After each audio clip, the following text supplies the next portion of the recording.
Welcome to another episode of the FrameRate podcast. I'm Robert, and today we're gonna, and that's Cameron. And he's gonna be talking to us about his experiences with playing Control, the game that I recommended him last episode or a few episodes back. Yeah, it's been a while. It's definitely, and that's my bad, but you know what? It was worth the wait because Control was a fantastic game, and I really, really appreciated the recommendation. I enjoyed it a lot.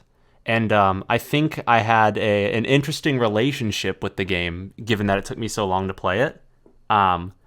Basically, the short story is very good game. I recommend it as well. The long end was like, I was busy here, I was busy there, doing like a game jam in between, and I actually kind of bounced off it at the start. But then once I really got into it, I really got into it. Yeah. What do you think got you to like bounce off from the beginning that kept you from penetrating into it? Yeah, from going. So the one thing that prevented me from raw dogging the game was that at the very start, it was I think I was just a bit of a baby, and it was a little bit like tense and difficult. Like I want to sing the game's praises, but I do have a short list of complaints, and that is one of the things at the very top of the list for the complaints. It did feel like maybe I just suck and I'm not a turbo gamer, but the enemies felt like they did a ton of damage, and it was one of those things where even from the very start of the game, I felt a hard time kind of learning or like reacting to damage. So like if an enemy hit me, it's like, oh, there goes half my health. It's like, oh well, don't get hit next time, idiot. It's like, oh shit, well, damn, this doesn't feel very friendly. So just real quick, we're absolutely going to get into spoilers. I don't think. Do we want to have a non-spoiler section, or are we just going to say screw it and go straight into spoilers? Screw it, spoilers. If you're watching this, you play the game if you haven't, and then if you have, then jump right here and then listen to us talk about the game. Yeah, I mean, it's got my recommendation, and Cameron himself recommends it. So if that's all you needed to hear, hey, you don't even have to listen 2 minutes in to know. We approve. Yeah, exactly. Close the video, go play the game, and then reopen the video.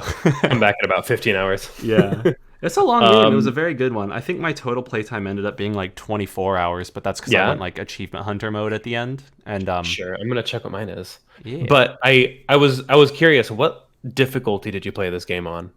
To my knowledge, was there even difficulties? I think it was. I think the way it is you just press play, and then there's accessibility options, and from there you can kind of like customize different sliders.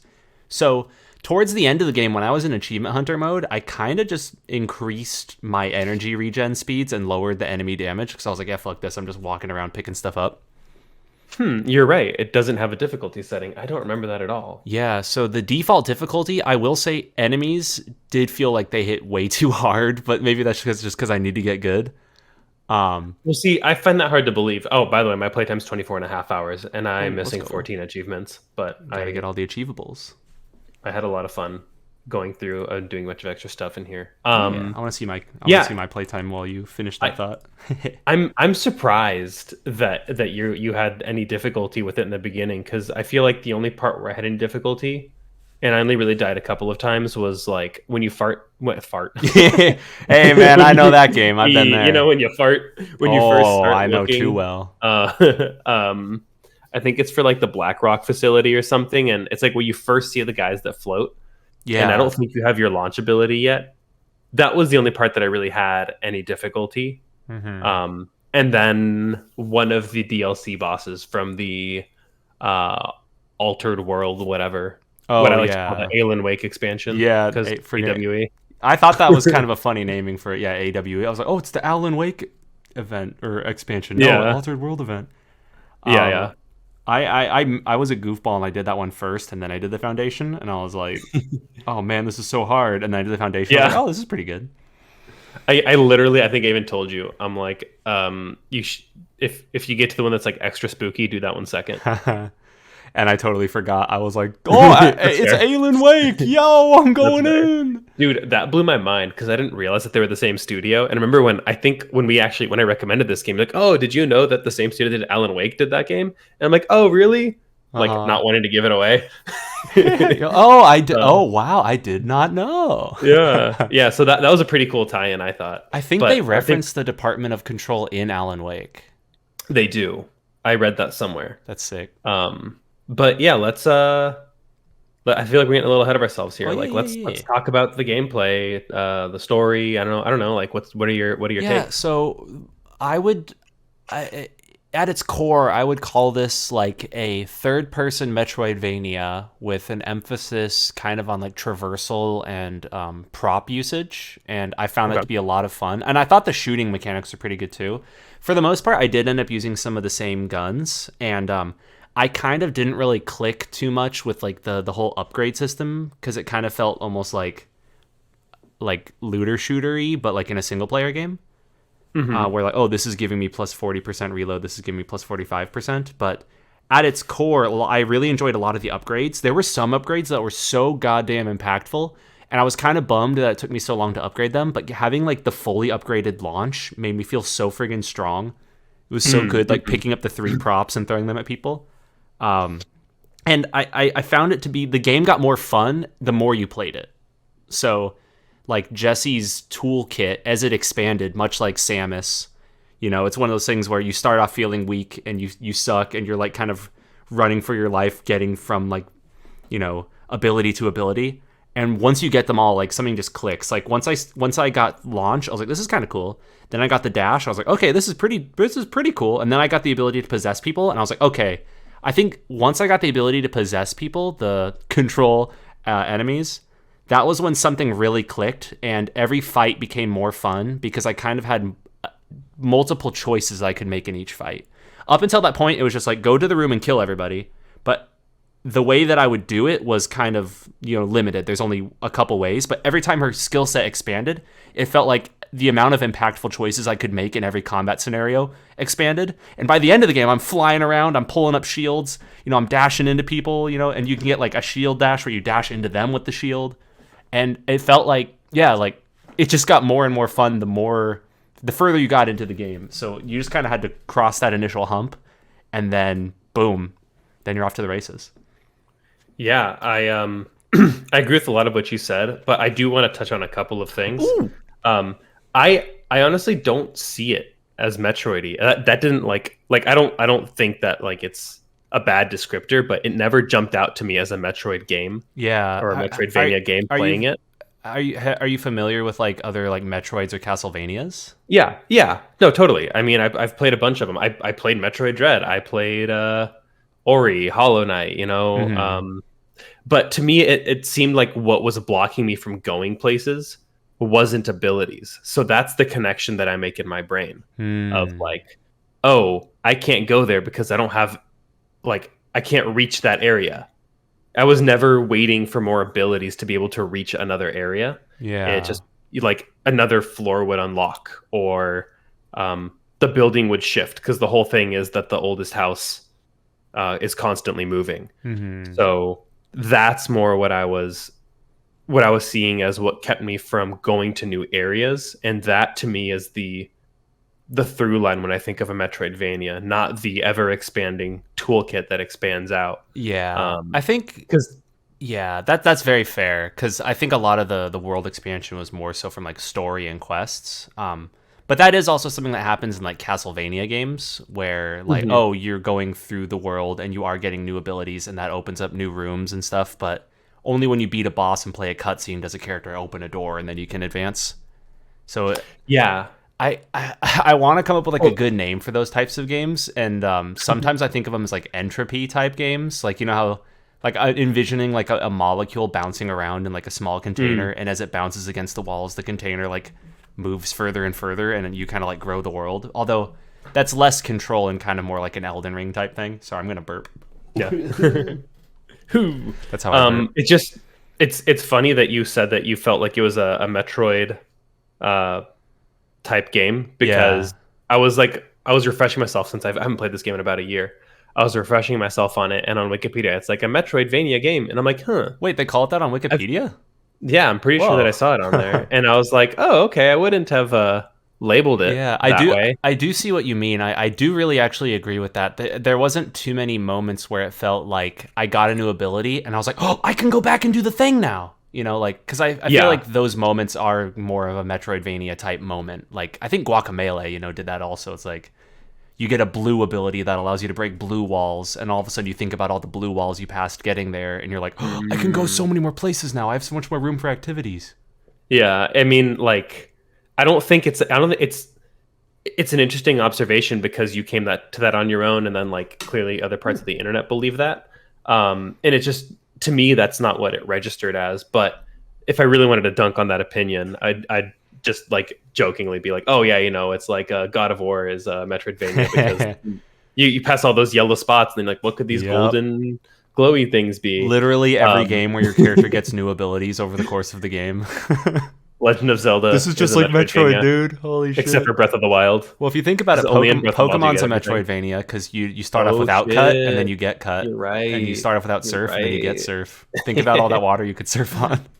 Oh man, 7 out of 10. Too much water. Pokevania. Oh, I love that. That's funny. But so that's really interesting that you came to that too, because totally, the ability tree. Honestly, the ability tree I felt was a little underwhelming until you hit those breakpoints, like you're saying. Yeah, there was totally agreed with you on that point. Yeah, there's a couple where I look at them and I'm like plus 10 this, and then the next level's plus 15 that, and then the next level's plus 20 that. I'm like, yeah, okay. But then I went to the bottom. I'm like, wait, I can pick up 3 things now instead of 1. Okay, that's huge. Yeah. But there were a couple other upgrades where I'm like, okay, I can levitate 10% longer. Okay.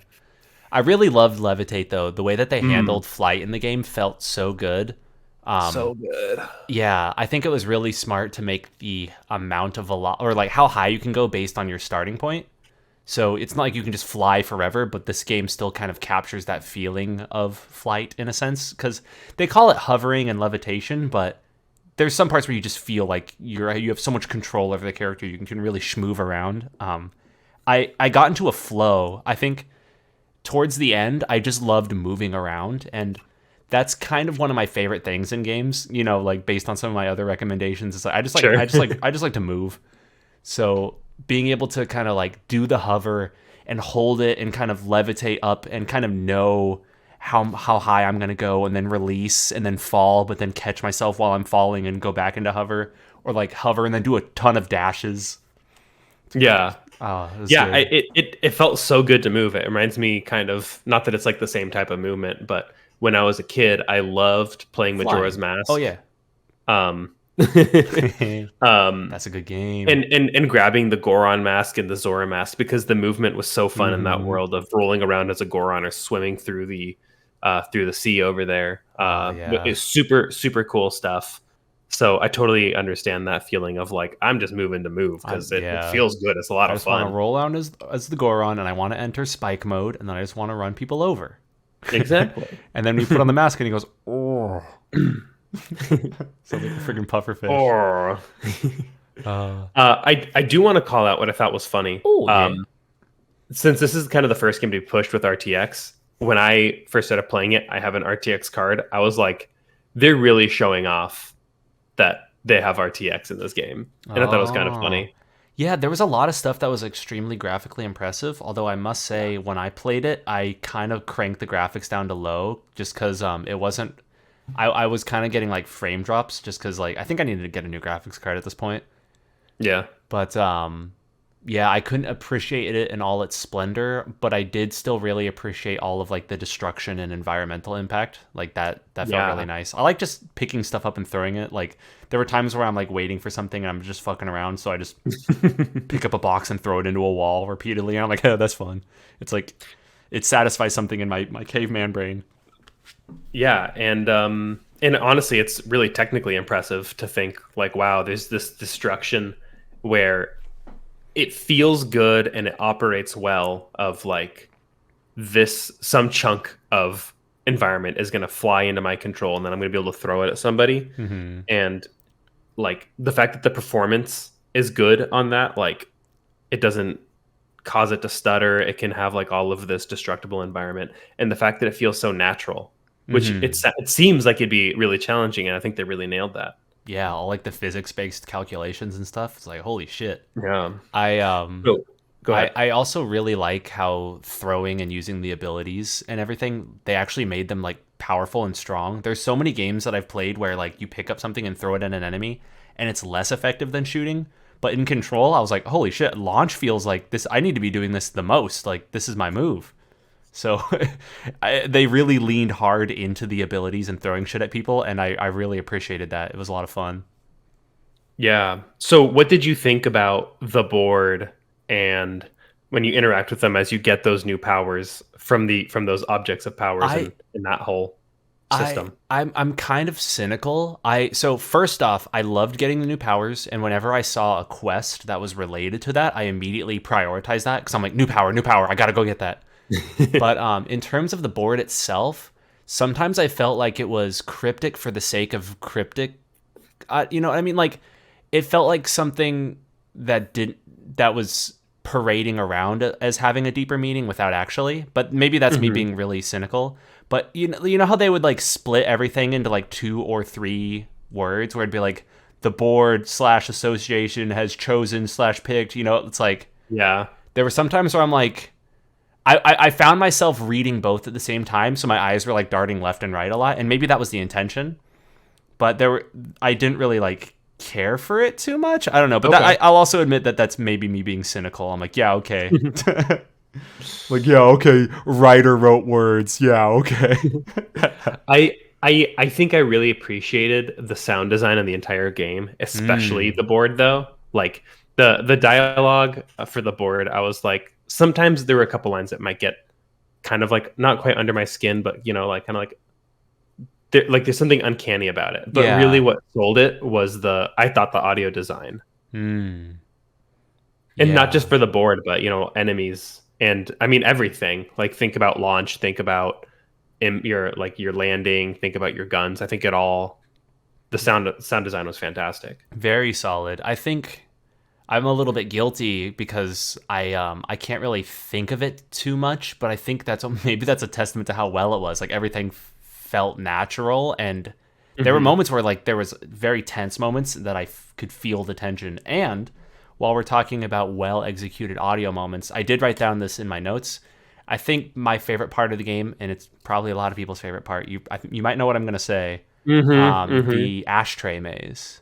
Absolutely. That part was so cool. I liked that because, I mean, I still need to play Doom, but I kind of felt like it was maybe a similar feeling where it's just kind of pumping and you've got the momentum and you're just going and you're cruising and you get into a groove, and that feeling of the groove when you're just kind of like riding the wave and kicking ass, like you can't really beat that. It was just so fun. I really can't see that as not being influenced by Doom in some way. Like it's so cool how they did it, and it felt like this game came out 2019? I think right? So, yeah. I'll look it up. Yeah, like Doom came out 2016, Doom Eternal in 2020.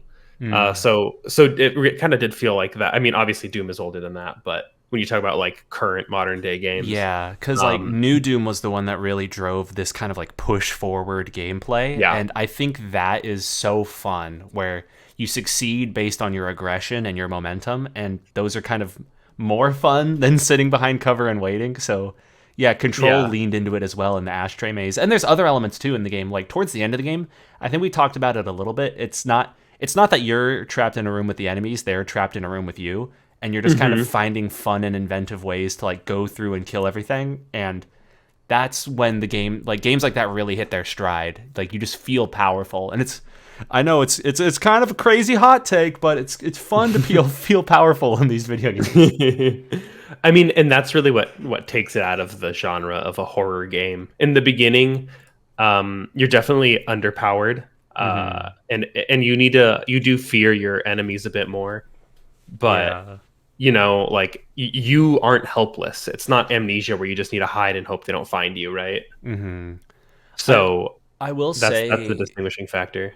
Towards the end, I also didn't really care about dying that much, and I wonder if maybe to alleviate that sense of horror and tension, like if they made it more clear that dying didn't matter that much at the start, because whenever you die, you lose 10% of that currency. And at the start of the game, 10% of the currency is not that much. Towards the end, 10% could be a lot, but also towards the end, you don't really care about the currency that much. So I was actually like clinging to life, and I was very tense and scared. And I kind of was afraid of dying. But, you know, in a game like Dark Souls, you die and you drop all your souls. I feel like that's like maybe more tense. So I don't know. I But don't also know in Dark Souls, you can go back and grab them. exactly. Um, and I guess in this game you could go and get more by killing more enemies. But yeah, I do have one complaint about the currency system that I think is a little bit too punishing. And it's all because of an accident, and it's such a stupid accident. So you know how in the game you can accept those like contracts to get rewards, and the contracts are like, oh, kill 15 enemies in this sector, or like get 5 headshots with this gun, stuff like that. Yeah. The button that you press to accept the rewards is X. So I think they were called board countermeasures. I opened it up and I saw I had some to accept. I was like, oh, X, cool. I hold X and I accept my reward. I hold X and I accept my rewards. And I'm like, cool. I close out the menu and I'm like, oh, wait, there's skills I could get. I go up and I open the skill tree and then I hold X on the skill tree because for whatever reason, maybe this is me being a Dumbo, but X is how you reset all your skills. And X isn't how you purchase a new skill. And it costs 30,000 of the currency to reset your skills. And I had like 30,001 at that time. So basically I held X and spent all my money. And I was like, what the fuck happened? Where'd all my skills go? You get the worst of both worlds. Exactly. I'm like, I never got to a good name for that I'm one. not Hannah Montana. Oh yeah. Yeah. Just pretend I said something clever. Jenny Georgia. I don't know. Insert clever alternative name here. So what'd you think about the overall like environment and world design and that aspect of the game? I liked it a lot. I will say there were a lot of areas that kind of felt samey. But the game also did a good job breaking it up enough to where a lot of the sectors felt distinct. And one thing that they did that I really, really enjoyed was whenever you take control of a sector and you kind of alter the environment around you and kind of like restore order, then it opens up paths again. So there were some times where when I'm going through the area the first time, I'm kind of lost. It's my first time down these halls. But then, upon revisiting it, it's like I remember everything. I remember the directions of everything. So one area I really liked, I think it was the research sector. It's the one that has like all the trees in that like central like courtyard area. Yeah. I know what you're talking about. Yeah, and towards the end when I got flight, I was like, wait, I can go up there? Oh shit. So at the start, that area is so intimidating and daunting, but like as you get more familiar with it and as you get more upgrades, it's like, oh wow, like I actually towards the end of the game, I actually did feel, Spider-Man makes you feel like Spider-Man. Control, I felt like the actual like director of this facility running back and forth and putting out fires, where there's hiss nodes to take out in maintenance. And I'm like, all right, let's go. And I'm like running down there and running down the halls and knowing exactly where I need to go. It was good. I think the DLC also did a pretty good job of changing up the environments. I really liked the Foundation. But one complaint I have about the Foundation is, and this is maybe even a little bit unfair of a complaint, I'll admit. Some of the environments, I kind of started to recognize that they were modular, where they kind of would make one hallway and then put that hallway as connectors like in between like multiple zones where it's like you start recognizing that same hallway. But that's something that I'll admit is a little bit unfair of a complaint. Because it's like, oh, you should make 5 new hallways instead. How dare you be efficient with your assets? How dare you? Wait, did they reuse this box in other places? Really?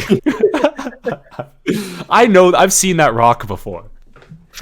But, there's a couple of things that I was wondering if you would keyed in on the same way that I did about the environment. Do you remember when we went to UCI like for like the game day before we even graduated high school? I think so, yeah. And they like gave a tour about like the building architecture styles. Yeah, and there was like what was like Brutalist or something, or there was one that had like no windows. Oh yeah, and then the fact that Control there was no windows in there. Yeah, I literally that was one of the first things I noticed about Control. I was like, wow, this feels like, is this like Brutalist architecture? Because I'm such an architecture nerd, obviously. Yeah, we were all there, we're all this is the architecture nerd podcast after all. It's true, that's true. It was just one of those like, I've heard that word and this seems to fit it from what I understood, and I looked it up and sure enough that's exactly what it was. And it made sense because it made everything feel really oppressive, and yeah, I think it matched the game perfectly. Absolutely. It's one of those things where it absolutely complemented the tone. I think looking at the complete package of Control, there's so many smart decisions that were made, like in regards to like story and gameplay and tone and direction. That yeah, it all comes together, and I'm very excited for the sequel. I know that they said that they're going to be working on a sequel. One thing that's crazy, I think there was a story about it like just today. Oh, really? Control has sold a lot of units, but it was a number that didn't impress me in the context of like other games. I think it was like 3 million units, which is like that's a lot of sales, but it doesn't feel like a lot when you hear about like Pokemon selling 10 million in like 3 days, but that's also because Pokemon is friggin' stupid. Yeah, that was as of November 2022, but I do see that there's an article about it Oh, from yeah, here we go. yesterday. 10 million? So, That's good. 10 million people have oh, it played. did say 10 million? Well, it says Okay. by November 2022, they've sold 3 million, but by August Yeah. 2021, they stated that over 10 million people had played Control. But I guess a lot of it is Xbox Game Pass. Oh, okay. That's crazy. That's a big chunk. This is a game where if I had bought it at full price, I don't think I would have had any regrets about it. Dang, Like- there's an article in 2021. Sorry, I cut you off, but Yeah, you're good. there's an article in 2021 where it says Remedy CEO reveals Control didn't sell well, but he's not upset. But like, this game is so good. It really surprises me. It kind of feels like I haven't finished Prey, but like one of those games where like for whatever reason it just didn't sell well. Oh, dude, the And- story of Prey is a bummer. The developers were not wanting to use the name Prey, but the publishers Yeah. forced them to use it. Yep. So I am aware. pissed. Poor Arcane, man. They deserve better. Yeah. Oh, Anyway, jeez. Friggin' video games, man. At the end of the day, it's wild. Yeah. Yeah. What I also liked about the environment, there wasn't a HUD, right? Like you had like your health in the bottom left, maybe, and that was it. There wasn't like a compass. So you Yeah. had to rely on signs that were physically in the world, those diegetic signs. I thought that was a really cool improvement. Yeah. Really declutters. I found myself reading Makes those you- a lot, or like opening Yeah. up the map and seeing like the different like region names, or like even seeing like opening up the map and seeing some areas were like kind of like crossed out, almost like they were redacted. Like that's kind of cool. Yeah. That was pretty cool. That definitely like made you feel like you were looking at an artifact, like an in-game artifact. Yeah, it was almost like reminiscent of kind of like, I don't know, 1950, 1960 kind of like spy stuff. A lot of the like collectibles felt like So it's like Team Fortress 2 almost in a sense, that whole kind of vibe, or The Incredibles, but I don't know, maybe that's do you want to hear something that I don't think you know? Sure, yeah. I like new Control things. Control is designed with the intent of it existing instead of the SCP world. The like, have you heard of SCP? Right? Yeah, Secure, yeah. Contain, Protect. I remember there was those used to be like really like poppin' like creepypastas. Yeah, Like there was one where like the thing like only moves when your eyes are closed. and so that redacted thing is definitely like a common trope in a lot of SCP entries. Interesting. Yeah, so That makes a lot of that's sense. definitely something they were tapping into because I don't remember like I got to the point where I was like I don't have the time to sit here and read everything, so I can't remember really much of it, but I'm pretty sure that a lot of those are supposed to tie into actual like SCP entries, like getting referred to somewhere somehow, That's kind of cool. Yeah. which I thought was neat. I definitely didn't read like any of the not I didn't read most of the collectibles. Yeah. I mean, I really wanted to engage with it when I went on my playthrough, but honestly, at some point, I was like, I'm having too much fun shooting things, so Yep. I'm gonna go do that instead. Yep, that's the fun part. I mean, if I wanted to Yeah. read and be a nerd, I'm a freaking gamer, not a nerd. Know the difference. What did you think about the puzzles and side quests that they had in there? Some of them were so insanely detailed. I was like, this is a side quest? There were some puzzles that were crazy too. So, without letting the cat out of the bag, speaking of cats, did you complete all the foundation, like, weird stuff and then, like, get all the cats? No, I didn't. I looked up what it was and I was like, yeah, I'm not gonna do this. But it's an achievement! Yep. There was one that was really interesting that I was like, how the hell would anybody figure this out? Where you had to like find like 8 cubes and put them on 8 spots on a grid that had like little cat paws on it to spawn one of the cats. But in general, the side quests were really interesting. I had a lot of fun with them. There were some that were kind of difficult to track down on account of the fact that they didn't do the whole compass thing, which I do think is ultimately good. But it'd be like, go here and talk to the thing. And then you go into the room and you're like, okay, where's the thing? You can't find it. Yeah. But the one side quest that I really, really enjoyed is the one where you go into the mirror. That's the one I was thinking of. Yeah, that one was like, holy shit, this is side content. And also, like, figuring out that puzzle, I don't think it was a particularly hard puzzle, but it was like, I felt so accomplished. I felt so smart after I did it, even though it's like isn't that hard. So it just the way it's crafted. I wish I recorded it, but I didn't even realize there was a puzzle, and I just pressed 3 buttons and it worked. And I was No way. Yeah. I was like, oh, okay, like it just opens. Cool. Are you aware of what the puzzle is now? So I guess it had to have been like using the like reverse of it, like a mirror, I imagine, or Yeah, like when you look into the mirror, it's the solution. When you look into the mirror, you see like that other dimension, and then you can figure out which doors are open through that view. Oh, okay. And I think you might even need to like flip it or something because it's a mirror, but I don't really remember all the details, but it was so cool. And then there's a whole nother boss fight after that. That was a challenge for me. That was a hard boss fight. Yeah, I kind of didn't like that boss fight because it was so hard. Towards the end, I found myself cheesing them. A lot of the boss fights that were, difficult, I found myself like kind of abusing the third person mechanics where I can see them but they can't see me. Like I'm pressing my like left shoulder up against the pillar and kind of like stepping left and right. So like that fight against like the Mirror Jesse I didn't like too much, but I did like how at the end you can get like the Mirror Jesse outfit, so I definitely played through the rest of the game using that. Nice. I played through most of the game using Shatter and Pierce, which is like the shotgun and the railgun, and I really was literally really going to liked ask you those questions. Yeah, Pierce was really good. Yeah. And at the end of AWE, there was an upgrade you could get for Pierce that made it so that the charge time was like 0 essentially.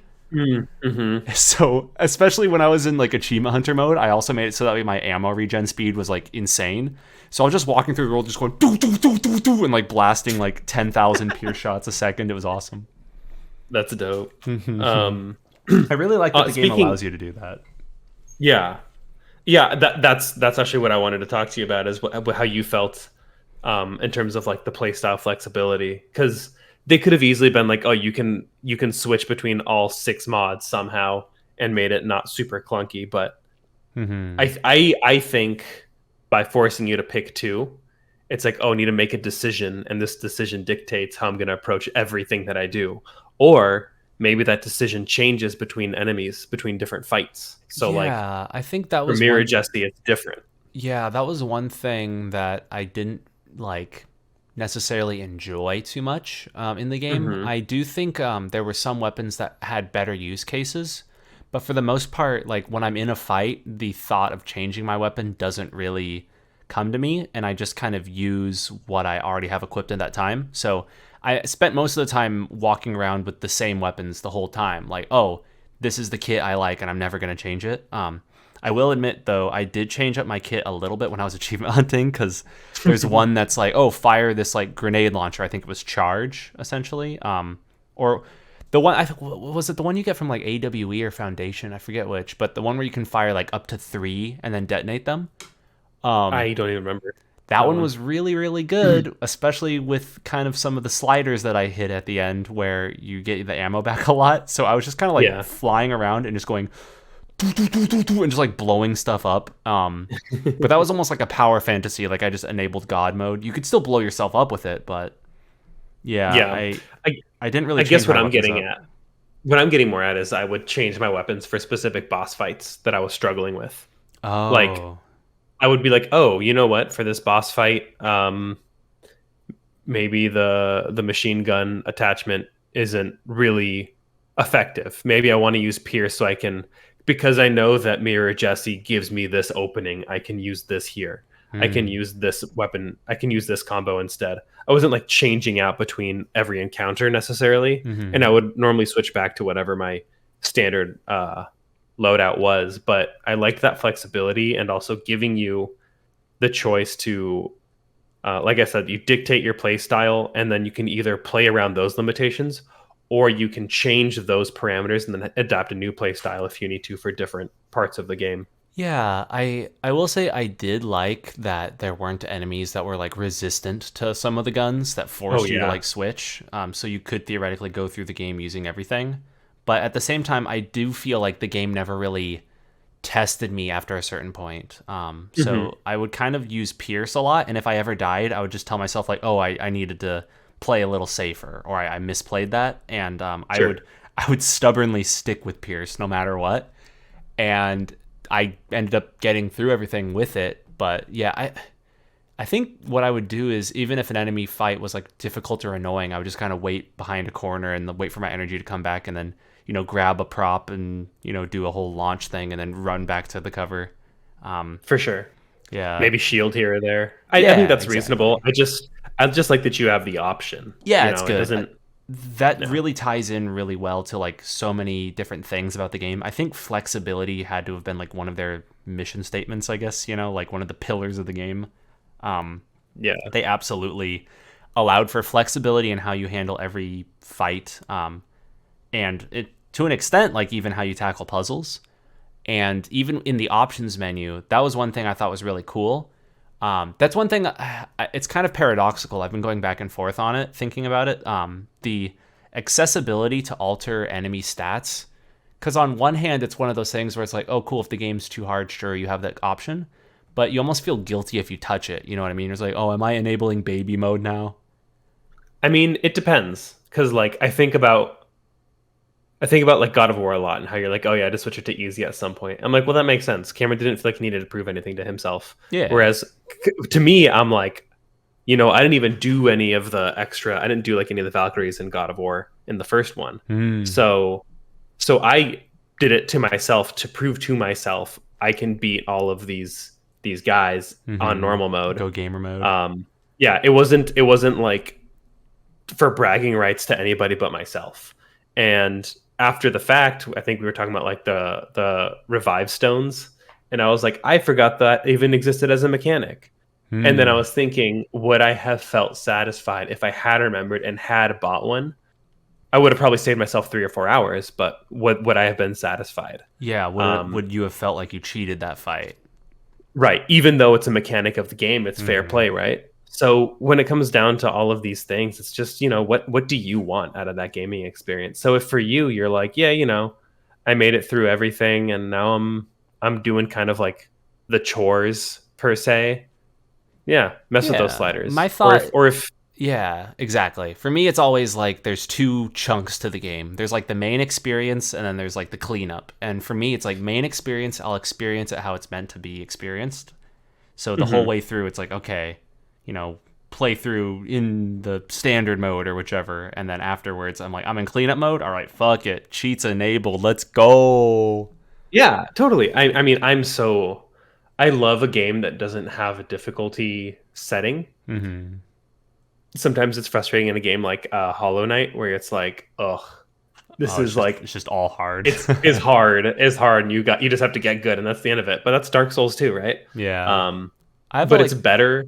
Yeah. It's better than like, oh, this thing is just unnecessarily, or this person's just unnecessarily tuned to like absorb bullets in a very unrealistic and frustrating way. I agree. I kind of like a love-hate relationship with difficulties in games, because like on one hand, if it's just like artificial inflation of difficulty, that's not really fun or compelling. Like, choose hard mode and you do half damage and everybody does double damage. It's like, oh, cool. Like, that was just a slider, like a tunable. Like, yeah, there was no additional elements added. But on the flip side, I've always kind of liked it when you could like get different achievements for beating games on difficulties and almost like prove to yourself like, I did do it. It's like the badge of honor at the end. Like, if hypothetically Control had easy, normal, and hard mode, and you beat the game all the way through on hard mode, you could look at it and be like, yeah, I did do it at the hardest possible difficulty. But right now, you can't really do that. You can be like, oh, I beat it on the standard experience, because the game doesn't even have difficulties, you know? Right. I mean, well, that's what I think is kind of the beauty of it. It's just I beat the game. Yeah. You don't need to hold yourself. There's like no unnecessary arbitrary measuring tape. Yeah. Like, just to ride this tangent a little further, because there's a couple things I want to talk about. Outdated concept, you know what I mean? Like, we'll be like, back in my day, we had veteran difficulty in Call of Duty, you know, like, oh, right, bump and shit. We don't do hard difficulty anymore.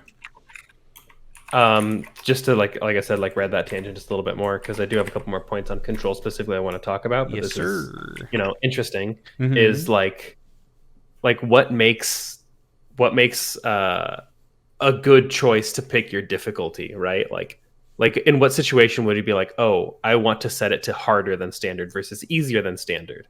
So like, I'd understand for someone like Ashlyn, she's not a super gamer. If she wants just to have the experience, she puts it on like easy mode. Or like me, where if I'm playing like Metro 2033, I'm like, yeah, you get through the story. I'm not looking for a very intense survival shooter experience, so I play it on beginner mode. But then you have other games like Time Splitters 2, where playing it on beginner cuts missions short, and playing it on medium hard actually gives you that full mission. I forgot about that. Yeah. Whoa. Yeah, right? So I think that's not necessarily better, because now you're gatekeeping part of the experience from people who just might not be mechanically good at a certain game. But it's definitely interesting. I definitely find that like, that's another way to approach difficulty. So difficulty is one of those things that I don't know that you can really get right. Yeah, I think one thing that I always like is when there's a risk reward to it, where maybe the enemies do more damage and maybe they have more health, but you gain more currency. I think Devil May Cry does that. I could be wrong, but yeah, there are some games where there is like an incentive to go to a higher difficulty, and it's not just like masochistic, you're punishing yourself. And theoretically, if you play through the game from the start on this hardest difficulty, then you would be able to afford upgrades sooner, or make purchases at earlier thresholds, because you are getting more currency or earning more rewards or whichever. I like it when they add new systems too. I think I never really did this too much, but God of War had Give Me God of War difficulty. Oh yeah. And that added a new gameplay mechanic on that difficulty where enemies could power up. Oh, I didn't know that. Yeah, so there are some enemies that'll start glowing blue, and they'll be like looking at the ground and going like, ugh, and they'll basically be channeling, and you have a window to stop that. And if you don't stop that, then they'll power up, and it'll like fully heal them and make them stronger. That's pretty cool. Yeah, I don't want to play that, but that's cool. Me neither. But it's a new system, at least. It's like, oh, cool. Like the difficulty, you could tell if somebody's playing that at a glance versus playing normal. Like you could look at the gameplay footage. I mean, as long as you're familiar with the two systems, but there's a lot of other difficulties where at a glance you're looking at it and you're like, I don't know what they're doing. In Call of Duty, if you're playing veteran, enemies just throw 10,000 grenades at you a second, so that's how you can tell. So to come back to Control. Yeah. When we're talking about the end of that game, what was going through your mind when you see the Hedron fall and then it rolls credits? My initial thought at the very ending of the game was like, oh man, I wanted more. Cause did the game end when you make that like final charge up to Dylan? Before that is what I'm talking about, when it rolls the fake credits. Oh, that blew my mind. I love that. Right? That was so cool. Wasn't that so cool? I was like, say psych, and then they did say psych. Yeah, that was really cool. I love the way that they did it. I can't believe I forgot about that. Yeah, I love that the way that they have like the credits, like they're rolling standard, and you're just like, I almost like leaned back in my chair, and I'm like, I was like, that can't be it. Damn, that feels like such a cliffhanger. And then like before you can really change, like you kind of process for a second, but before you get too far away, it's the credits start like distorting, Yeah, it gets like more and more morphed until it's just like really stretched, like black and white lines, and you're just like looking at a white void. I thought that was really well done. That was cool. Yeah, The game had a that lot of was moments awesome. like that. Where I feel like they wanted to break the fourth wall a lot and like mess with your mind. And Tons. even at the very start of the game, there's heavy foreshadowing when you first see Ati there, and he's like, "Oh, take the elevator," and you turn around and the hallway's different. I didn't notice that. Yeah, so when you at the I could totally be talking out of my ass again, but at the very start of the game, you walk into the control. You walk into the main office. Oh man, I can't say words. You walk into the lobby, and then you walk down this hallway, and then that's where you meet Ati, and then he tells you to take the elevator, and you turn around and you're walking. And I believe the layout's different on the way back. I'm literally looking this up right Okay, now. yeah, 'Cause we got it. We I'm got to really confirm. curious. It's one of those things that makes you second guess yourself. You're like, did the walls change? That's interesting. Where am I right now, dude? Am I like am I in a control right now, dude? Who's in control? The intro was super cinematic too, which I thought was cool. Mm-hmm. I'm like skipping through some gameplay here, but I thought some of the moments with the hiss were a little bit goofy. Like I like them, or I like it as a threat, and it's very kind of like what's the word? Ominous, omniscient, kind of everywhere, like leaking into everything. But there were moments where like did you ever do the conversations with Dylan in the cell? I think I did like one or two, and I was like, yeah, I don't really care. I exhausted all of them just to see what would happen. And it was very much like he just like goes like, and he's levitating up there, and he's like, "Let it in, that will destroy us all. You are a false prophet." Blah blah blah. And you talk to him, and he's like, "I had the funniest dream." And then you have the conversation, and then he just goes back up to levitating, and like muttering to himself again. I'm like, "What the fuck is going on?" Yeah, it's like that balance of like you either get a Heath Ledger Joker or you get a what's his name's Joker, Jared Leto. Fuck it. That's kind of what I'm thinking. Yeah. Well, when I think Dylan about did have that character. damage tattoo on his forehead. That would be That's a how you good could tell edit. he was damaged. Yeah, you get the Joker Dylan mod. Make the hiss all green.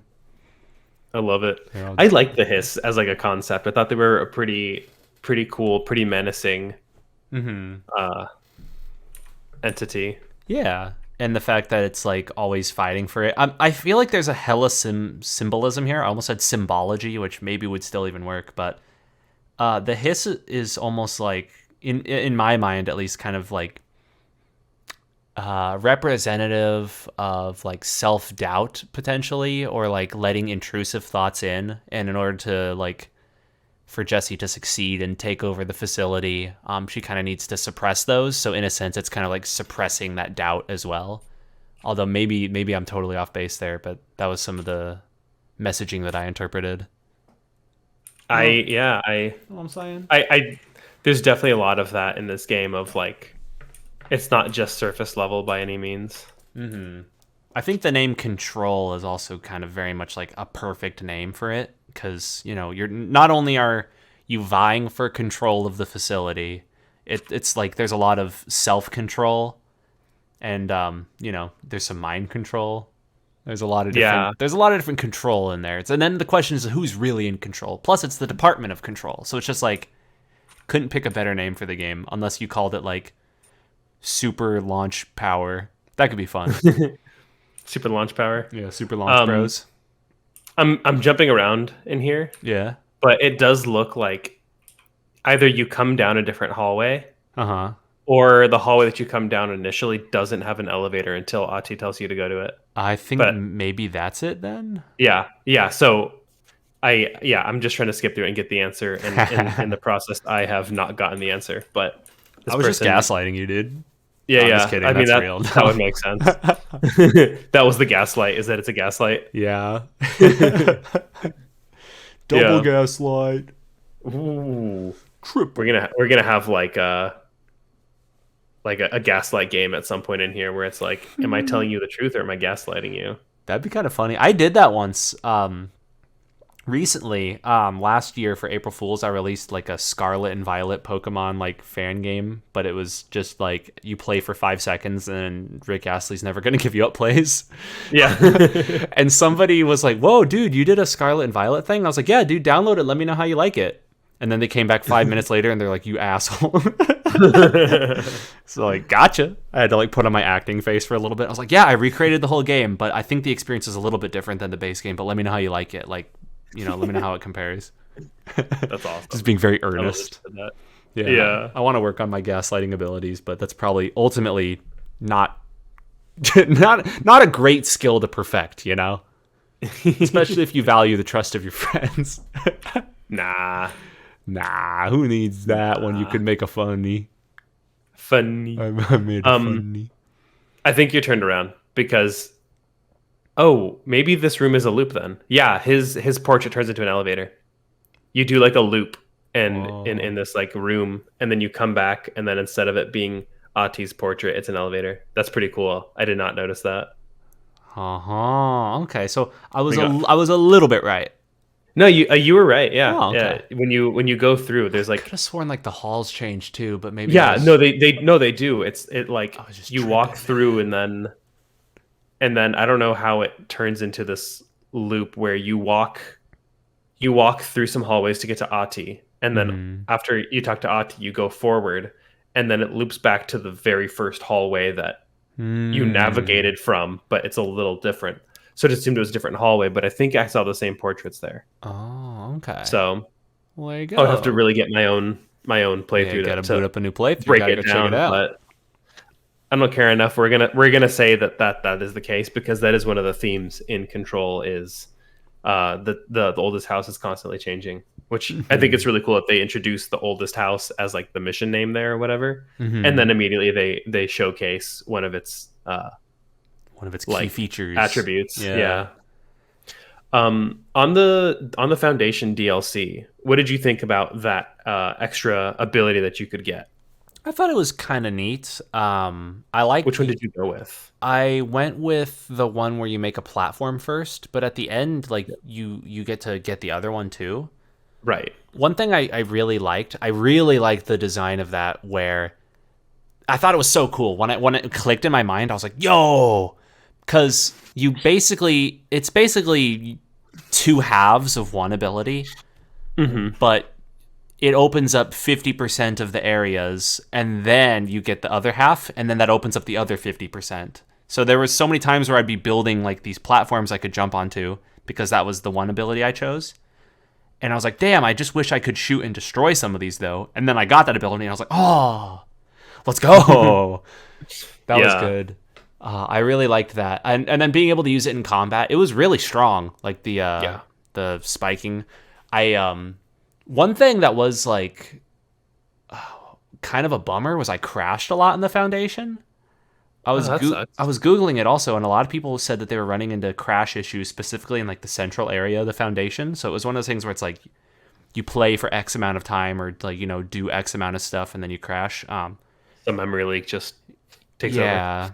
I didn't. That was the only time I ever crashed though. Like that was the only ever time I had any stability issues or any bugs whatsoever. I mean, honestly.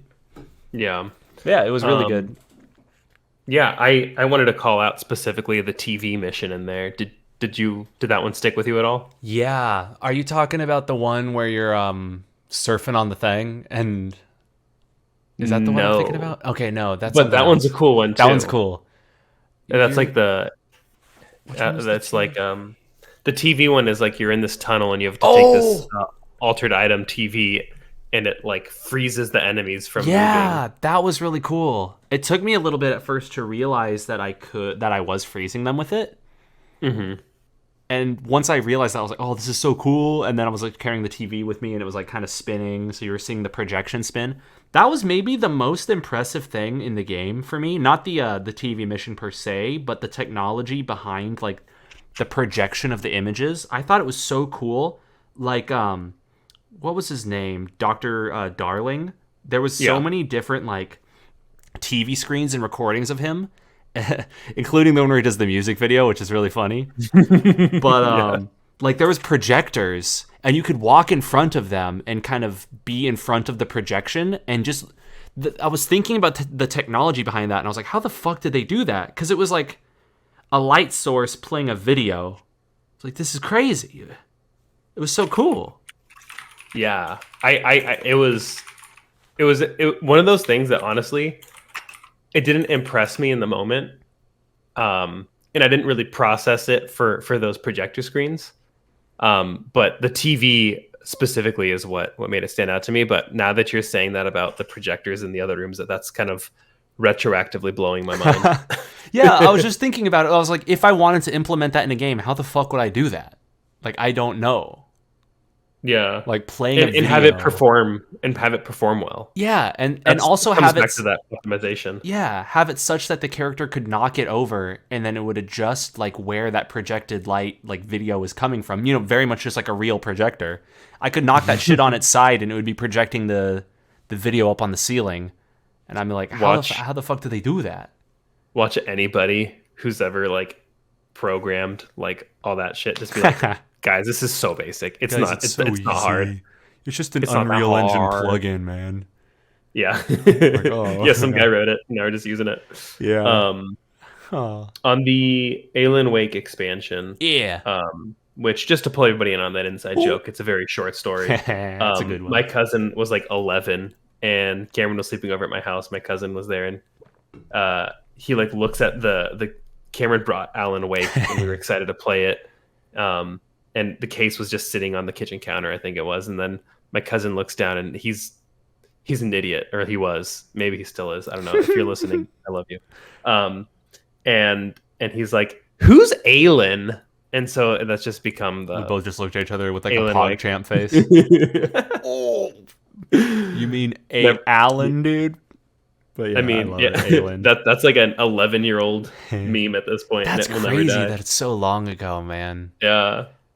Alan Wake, and then Control, and then they're making Alan Wake 2 and Control 2, so that's gonna be we're gonna be eating good in the next couple of years. So what did you think about that expansion? I thought it was really cool. Anything stood out? I think one thing that really stood out to me immediately was how impactful the light was, and how faithful it was to Alan Wake. I will say I'm glad they didn't make enemies that were like all enshrouded in darkness and you needed to shine on a light on them also, just like Alan Wake. But I like how it tied enough to the themes. There were some moments that were spooky too. Big time. Yeah, but I really enjoyed how, much like Alan Wake, there was a heavy emphasis on finding sources of light or utilizing sources of light to kind of open the path forward and move through the darkness. And there were some parts that made my skin crawl. I'm thinking about it now. Like, I really get so stressed out, both in Control and in Hellblade, in moments where you have to sprint from light patch to light patch. For whatever reason, stuff like that like really makes my skin crawl. And it's because you're vulnerable. Yeah, just that feeling of like what lurks in the shadows, you know, that scares me. And I thought that was and I felt the same way. I felt like that was so well done for a game where you're on top of the world, especially if you're doing the Alan Wake expansion second, like a normal person might. Yeah, if you're not like a psycho. Like, you've gone through the entire game and you've beaten everything, and you're like, all right, what's next? And then what they throw at you is something that can't be brute force beat with gunplay. You need to be tactical. You need to be crafty. Through every single encounter with whatever that doctor. Yeah, I forget his name, but he turned into a big old goblin. Yeah, big old goblin man. Hartman. Yeah, there it is. And I thought that Hartman was like where you're in the big room and you're moving the light around, and then there's like the train car after that encounter. That was such a cool encounter. Yeah, it was so tense. I do think it did a very good job of making you feel powerless, especially like you're like after you're on top of the world, and all of a sudden lights go out, and you're like, oh fuck. Yeah. So I don't think I've got really any other questions or anything that I wanted to bug you with, maybe outside of how did the main story hold up for you? I think it was, if at all. It did. I thought it was for the most part pretty good. I was pretty compelled. I really liked exploring, each of the new sectors. I think some of the parts where I had the most fun, where they were like, you need to go to this new place and find like what the fuck is going on. So you're like, okay, cool. You take the elevator, and then all of a sudden you're in the new place, and you're like, cool. I'm just exploring a whole new realm right now. Um, I thought that was a lot of fun. There were some moments where I was just kind of confused and just kind of going along with things, where I'm like, I don't know what the fuck is going on per se, but I'm just doing it. Yeah. Um, but in general, I think I had enough fun going in between things where like that didn't even matter as much to me. I'm like, cool, I'm gonna go fight stuff and I'm gonna have a damn good time doing it. Yeah, I feel like the way that they communicated the story, there were times where I almost tuned out and I missed out on some cool stuff. Mm-hmm. Because I trust that the story is really good. It didn't stick with me a year later, and I think part of that comes down to I didn't feel fully engaged with it the way I might have with with other games, and primarily to me that was just because so much of it is like, let me sit down in this conference room and talk with this other lady, and I'm like, I want to go kill things, bro. Like, force me to sit through the story. If you're gonna force me to sit through the story, that's fine. Yeah. The only times that I really ever engaged with optional content was when just like for fun I wanted to exhaust all the conversations with Dylan, but otherwise I saw that there was like a lot of different dialogue and I was like, nope, and then walked away. Yeah, it's a really compelling world in my opinion, uh, but at the same time, like it almost isn't worth exploring because you're so interested in the gameplay. It's like, so like the gameplay actually pulls you away from the story, as compelling as it might be. Mm-hmm. Is kind of where I fall, at least my Yeah, opinion. I also kind of like I couldn't really take it too seriously a lot of the time where the supernatural stuff happened, because it didn't really seem like there was ever like a clear or concise reason why shit was happening, just besides it's like, whoa, fucked up shit's happening. So I was like, yeah, okay, cool, I'll just deal with it. Like, I never wanted to wrap my head around it, just because it felt like there weren't really rules, like, oh, Hmm. this, you touch this magical thing and it warps you over here, or like, oh, this thing is a teleporting thing. So I was like, whatever, I'm going with it, I'm not questioning Yeah, it. yeah. Well, cool, man. I'm really glad that you enjoyed it, because this is one of those games where I didn't have anybody to talk to about it, and now I'm like, I can force Cameron to play Hey, this let's game. go. And then 10,000 years later I actually beat it. It was a Hey, lot of fun. to be fair, there was plenty going on between, like God of War was just coming out, and then it was just kind of like a chain of events, because then you were in San Diego for a while, Yeah. and And then I was then like, you oh, had I'm a going to game do a jam. game jam. Yeah. So no hard feelings. I'm glad you got to play it, and I'm glad we got to talk about it. Yeah, and I'm And glad I did too. I can't say too much about it right now, by the way, but let's just say um, there are some things in Control that I really like and have recorded videos of and shown ooh. to other people around me as Hmm. things that I would like as things that I would like to see more games do. All That's right. all I'll say. That's very exciting. I Yeah. mean, it's it makes sense that it'd be a game like Control, because I think it does a lot of things well. It makes a lot of interesting opportunities for, like I said, people to shape their play style. Yeah, Um, exactly. It was basically and one of those things skill where it's set. like, yeah, I look at Control and I talk to other people about it, and I'm like, I wish other games were doing stuff like this. Yeah, rad, Yeah. dude. Give it a score. I was thinking about this. I was thinking somewhere between like 9 or 8.5. Um, I'm leaning towards like 8.5 ish, but still, like, yeah, very, very, very good. I had a lot of fun with it, and yeah, it's something that I feel like I could find myself like picking up again and just kind of schmooving around in and shooting stuff in. It just felt fun to play, I'm Nice. very much into that. Yeah, and I'll say for myself, for me, it's easily a 9, maybe 9.5. Hmm. It's also right up my alley in the concept, like the horror element. Hmm. Um, but this is the first game in a while that I'm like, I beat it. I beat the main story, and I was like, I'm so glad there's more. Whereas like when I beat Dishonored or Dishonored 2, I'm like, that was a really fun game. I love it. I appreciate it. I don't need to play it again for to play it as Emily or to do an all kill or all stealth story. Yeah. So yeah, the DLC it slotted right in. It was one of those things where I was like, "Is this DLC?" and it really, like you said, it added a different layer to the game. Suddenly it's the foundation is like a very different area versus the Alan Wake stuff has a very different vibe to it, a very big emphasis on light. So it definitely differentiated itself without feeling like, oh, we're just going to drop something else in here. It really slid into the whole thing. Yeah, I was very impressed by it. It expanded to the package and added so much more value. So it definitely, the game does reserve the right to be called Ultimate Edition, I believe. That was the ultimate version of it with all the DLC. Although I think Ultimate Edition on Steam is missing some of the cosmetics. There was like pre-order stuff that I don't think is available in it. Damn it. I know. I didn't get the real experience. Yeah, can't count it if you don't have all the cool skins. So can't count it. Can't count it. Right on. Yeah, very good game. I played the shit out of it. I'm excited for the sequel. I'm going to try to get all the achievables in that too.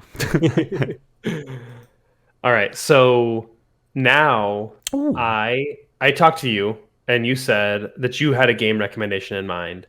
I said, is it on sale on Steam right now? Because the Steam sale's going on at the moment of recording this, and you're like, yes. And I thought it was going to be Elden Ring or Persona, but I did not see either of those. So here's the thing. 10% off. I would never do that to you, but I'm also considering doing that. I love both those games so much, and I do think that those are very viable recommendations. Maybe what I'll do is I'll keep an eye on those and let you know when they are on sale. All right. But I have a different recommendation for you. It's a game that came out somewhat recently, and I played it somewhat recently, and I had a lot of fun with it. And it's got a very good tone, and it's got like a hella passion. You can feel the passion oozing out of the screen. Are you ready for me to drop my recommendation on you? Hit me. So my recommendation is Hi-Fi Rush. That game, I saw that you beat this game. Yes, this game is very fun. So right off the bat, I will say that there are some times where the game's like kind of difficult at times. I played it on normal and I still like died a couple times on the final boss, but that's the final boss, so it's to be expected. It's a game that's so pure and wholesome and fun. It's just fun. A lot, like one of my coworkers was kind of likening it to like a Saturday morning cartoon. It's kind of tongue in cheek at times, kind of goofy at times, and the main character is kind of an idiot at times. But there are so many moments where you can feel that so much passion went into the game. And I love being able to kind of like feel the heartbeat of the developer kind of like through the game. So the synopsis, I haven't even mentioned what the core of the gameplay is about. So it's kind of like a hack and slash akin to like a Devil May Cry, but it's very much more entrenched in rhythm. One thing that's very cool is the core mechanic of the game is that your character can feel the beat of the world. So music will be playing in the background and trees will be kind of moving to the rhythm and everything is kind of on rhythm. So there's a constant like da, da, da, da. And combat plays into the rhythm as well. Enemies will always attack on beat and you can do more damage when you press the attack buttons on beat. So you're not just mashing the shit out of attack. You're like attack, block, jump, attack. It's very, very fun, and I loved it. I had a blast playing it. I kind of want to play it again, but it's one of those games that's like, it does have the achievement for beating it on the hardest difficulty, and I was looking at it, I was like, oh, fuck. How am I going to do this? Yeah. That's funny. It's very colorful. I actually looked this game up once because people were talking about how good it was, and then I saw that like you had it, and then I was like, oh dang, Cameron like crushed this game, because I think it said you played like over 20 hours or something. Oh yeah, it was a lot of fun. I creep a lot because over 11 hours because I was thinking about something else. But I creep on these things because I'm always like, I have this weird thing. It's like when Ashley goes into Target and something's on sale, she needs to buy it. When I open up Steam and something's on sale, I'm like, I need to buy it. I feel that. I totally feel especially that. Especially if it's highly recommended. Yeah. Like if it's a game I've heard of and it's like 50% off, I'm like, oh, do I buy it? And then never play it. I've done that so many times. I buy a game. I used to be really bad about that, especially in the context of like thinking about it for like a YouTube video or for a stream. I'm like, oh, I'll buy this and then I'll play it. and then it sits in my library for 3 years and I never play it. But yeah, Hi-Fi Rush. One thing that's really interesting too is it uses a lot of licensed music. So you don't. I guess you're probably not going to stream it, right? So you don't have to worry about like the whole like Twitch licensed music thing. So I recommend playing with the licensed music. It has some real bangers in there that might surprise you. Okay. Yeah, I mean, I don't know. I got a Stream Deck, not a Steam Deck. I got a Stream Deck. So maybe I should start streaming just because, I got this for free from a coworker. Oh, that's pretty sick. Is that the one that like you can press different buttons on it and it like does different commands so you can like program it? Yeah, it's pretty sick. Ooh. But to go away from that and get into what are we playing, what are we doing, I actually did order a Steam Deck, and that is coming. Nice. Yeah. I've heard nothing but good things about them. Yeah, it's going to be more like my indie machine and like couch co-op machine for games with Ashlyn. I would love to have something like that you can like. I think they sell docks for it too, right? So you can like you can plug it into the TV and carry it around like a Switch, but it's got your whole Steam library. Yeah, that's so cool. So that'll be exciting. Hell yeah! Did you do you know which version you got? Like, is it the middle or top? I got the middle tier. Okay, hell yeah! I was actually looking at getting the cheapest one and then just replacing the storage on it myself because I work with computers and I can do that. But I was like, I think it was going to come out to be like maybe $30 cheaper to do it that way. Oh, okay. So at that point, you're like, YOLO. I take it back. It would have been like $90 cheaper, which is like, that's a sushi night. But I was like, I don't have ultimate faith in the Amazon marketplace to find the right niche computer component. It's not like I'm getting a graphics card. I'm getting like a niche, very specific, small solid state NVMe. So I'm like, nah, I don't. I'll spend the money and save myself the stress or the risk or the whatever, which might have been negligible. Yeah, I just didn't want to deal with it. Because then if something does go wrong, God forbid, there's no like, oh no, did I install it wrong? Did I get the wrong thing? Like it's like paying for the peace of mind to not have to worry about that. Exactly. So yeah, that'll be coming soon. That'll be my indie machine. But in the meantime, as I mentioned to you before, Ash and I beat Kingdom Hearts 1 and 2. Let's go. Playing Dream Drop Distance, and also on the side I'm playing The Witness, which is a very fun game. Oh, is that the one that's like a lot of yeah, okay. Yeah, I thought you were gonna say the one that the Looker makes that is like parodying. Oh wait, maybe it's that one. Oh, The Witness is the one that's the parody. Oh wait, no, the Looker is the parody? It's the original. The Looker is the parody. Oh, okay. Oh, I get them all mixed up. Okay. Yeah. That's the one by Jonathan Blow, I think is his name. Because all of his games blow. No, I'm just kidding. The Witness, the one that you're playing. That's the one that's like very cryptic, and you're kind of like drawing dots on puzzles and grids and stuff. Yeah. That one seemed pretty fun, or like very interesting at least.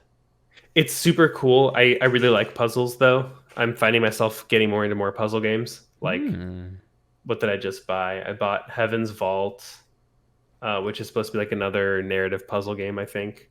Okay. And I almost bought. I left on my wish list because it was only like 10 or 20% off, and I don't have the time. But The Case of the Golden Idol is like another big mystery detective puzzle type game. Oh. And then Tunic. Oh, I've heard good things about that. For Tunic puzzles, is kind of like a good puzzle, like also Legend of Zelda type. Yeah, type I mean the little fox guy even looks almost like he's dressed up as Link. Yeah. Did you ever play Obra Dinn? Oh, dude, I loved that game. Okay. Would absolutely recommend that. So I haven't played that yet, but whenever I think of kind of like compelling puzzle games that have come out recently, that's one that I've heard nothing but good things about as well. That is a super cool game. Super frustrating at times. little details that I'm not gonna call out that I'm a little salty about really do matter. Salty because it's like a ship on the sea, and there's like I see. Oh, the salty spittoon. Sure. Ah. Yeah. So yeah, I really do like that game, and if you play it before I get to recommend it, great, and if not, I'll recommend it to you one day. Ooh, yeah, definitely. I'm trying to think. The person that made Obra Dinn made something else that was like pretty poppin' that people were into, but maybe I'm tripping. I did not know that. Yeah, it's one of those things where it's like, do I remember this game existing or not? I'm gonna look it up right now. Return of the Obra Dinn. We're doing some live Googling. Lucas Pope. Yeah. What else did he do? Oh, he did Papers, Please. Yeah. That's right. I knew that. Yeah. I didn't play Papers, Please, but it's a pretty different kind of game, right? Like, it's not very puzzly. I actually, I believe I own it, but haven't played it either. But Papers, Please was very popular at the time, and it's kind of like puzzle adjacent in the sense it is that puzzle. Yeah, I think if you haven't played it, that might be right up your alley as well, potentially. I think it's interesting in that there's a narrative that's told in between the days. Mm-hmm. But then also like there's the work day, and the work day is kind of where you're like kind of going through the minutia of the puzzles, but the puzzles are kind of like checking people's passports and stuff. That's right. I remember hearing about it in college. Actually, we had because Yeah, we're nerds. We talked about that in class. yep, nerds. Educational. Nerd. Do you remember the Mega 64 Papers, Please video? Did you ever see that? I don't think I did. Derek I sets probably up have. a- I just don't remember it. Derek sets up a checkpoint outside their office and is like, "I'm gonna need to see your papers if you want to get in here." And Rocco's like, "Are you kidding me, dude? What are you talking about?" And he like breaks in. It's pretty good. Yeah, I haven't seen this one. Any games that you're playing right now that you want to highlight? So I will do a little plug. I haven't really been playing too many games lately, aside from some of the Relic Castle Winter Jam 4 games. The game jam that we were talking about earlier that I participated in. Go play Go Beasts. You know, a little pluggy plug. Some of these games have been pretty fun. It's been really cool. I'm kind of interested to play something that's not Pokemon though. So Sure.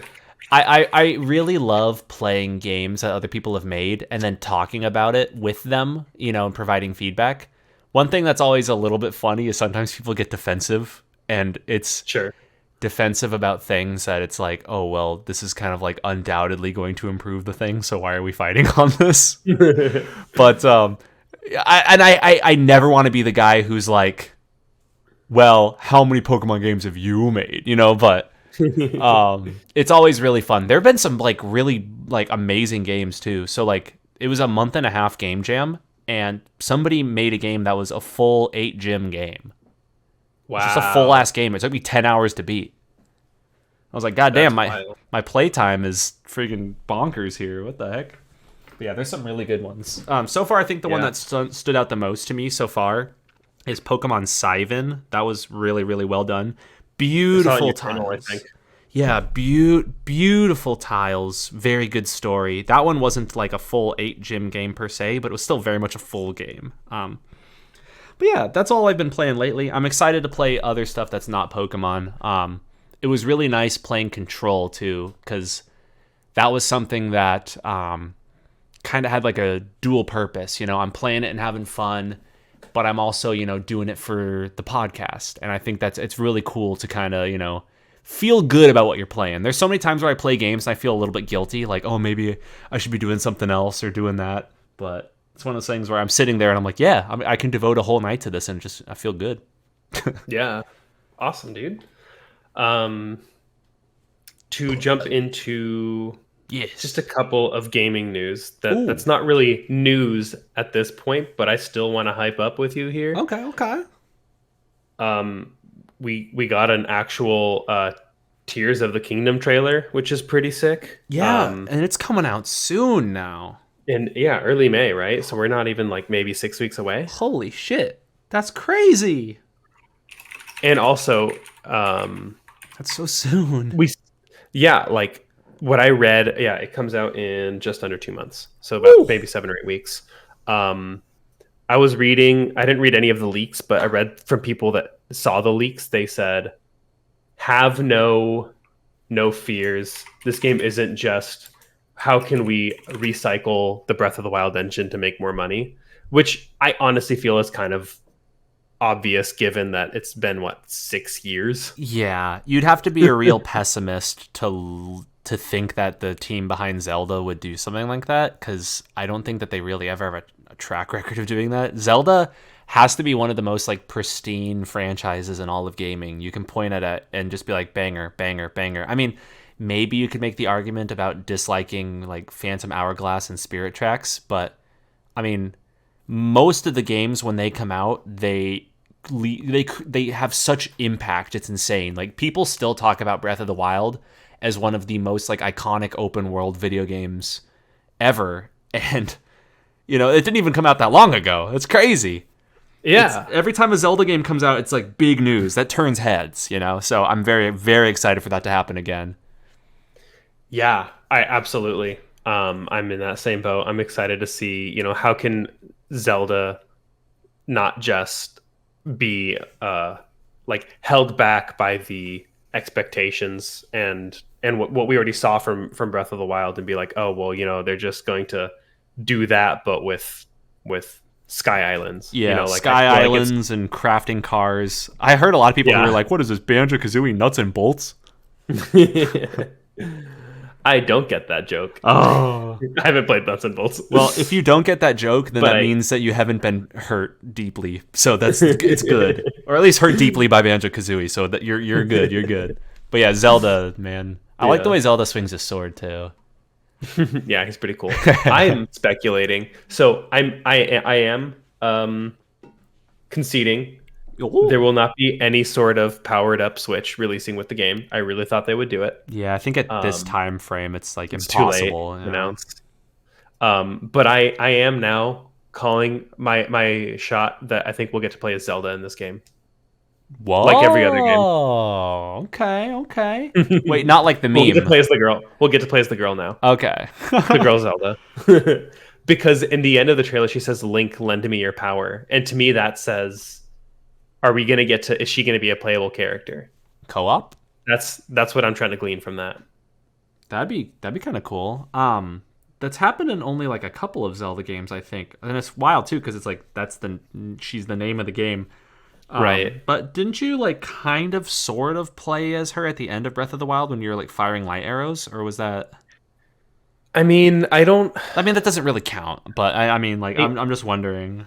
I mean, was she there? Like, she was. I think you're controlling the horse and you're telling her to shoot arrows. Okay. Or cool. Something. I don't know. That's not enough. That's not enough to count as playing as. But yeah, I wonder. Like I haven't played every single Zelda game. I've played basically just the big console ones. Nothing handheld outside of. Oh, so you never played the Minish Cap? I did not play the Minish Cap. I only played the 3DS one. Oh, okay. Which was a very great game. A Link Between Worlds. Yes. Yeah, that one's really good. Link Between Worlds. So maybe you can play as her in other ones, but as far as the console games go, I don't think like 3D ones, 3D console ones. I need to really start. Broad statements don't work anymore. Mm-hmm. I don't remember ever playing as Zelda. Maybe she's a companion where you can have her do stuff, but I wonder if we're gonna really get to play as her. That'd be cool in the coming games. In this coming game. Yeah, have it do a thing where like you control one character and you have them go to a place and then you switch and do the other character. That sounds almost like do you remember that mechanic in Majora's Mask where you could like switch between the statues, or like what was it, like you play the song like Elegy of Emptiness and you like spawn a statue at a location.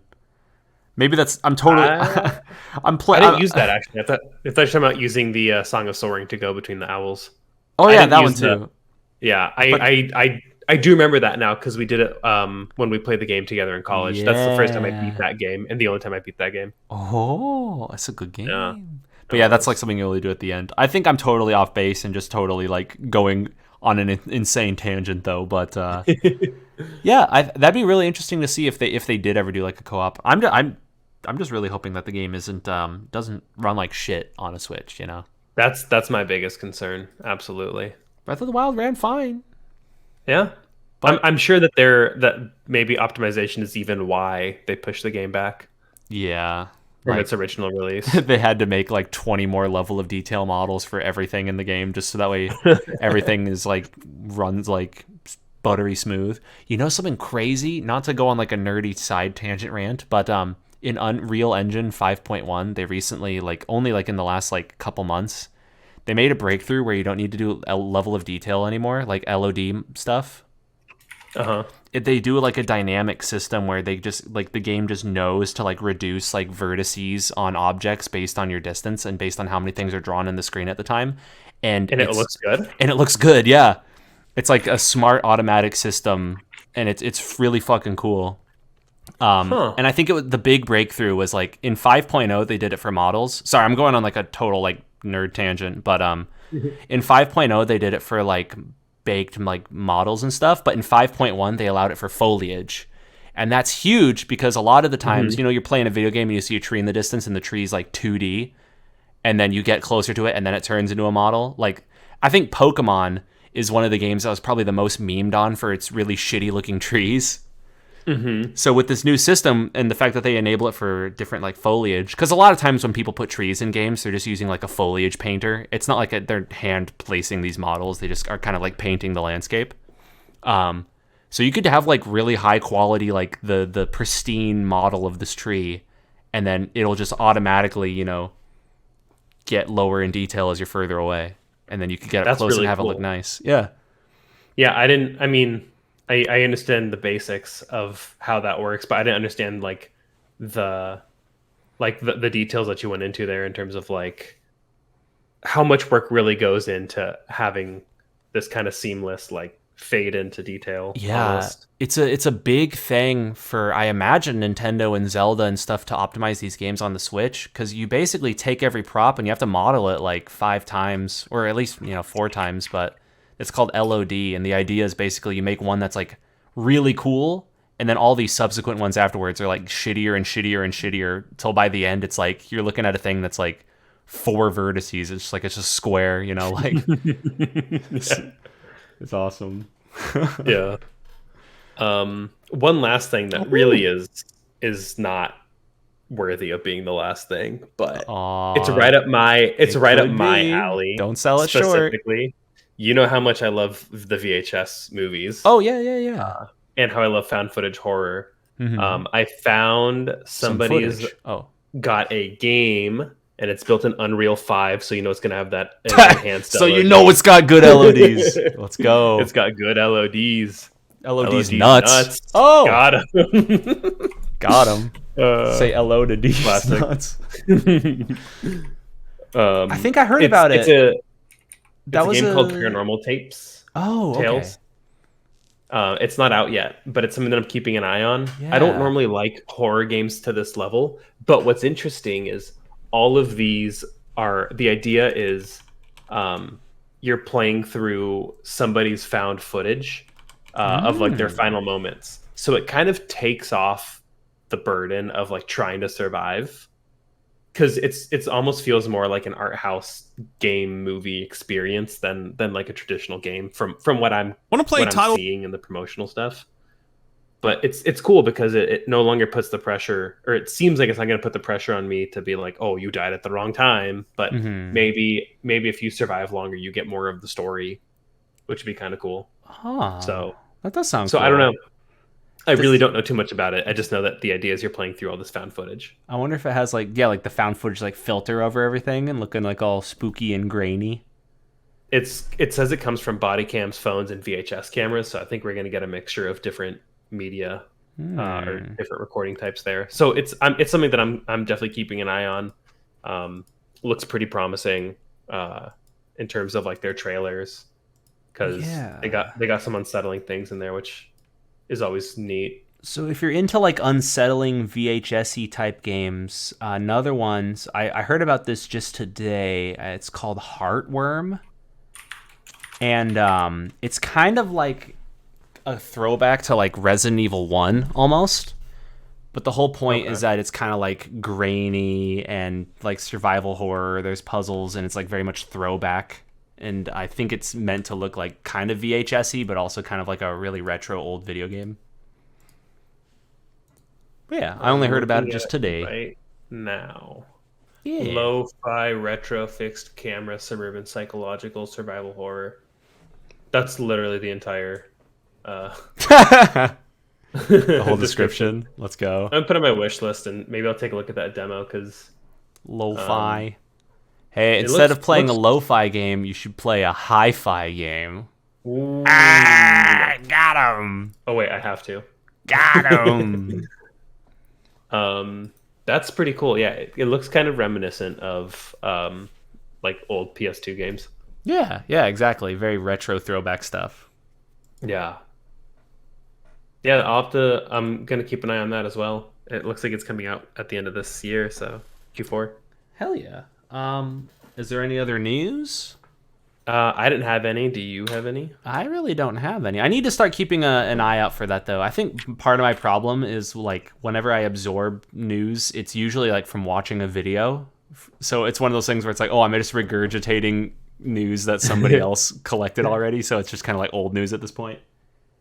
I mean, it's if something ever like catches your attention, you're like, hey, this would be fun to talk about.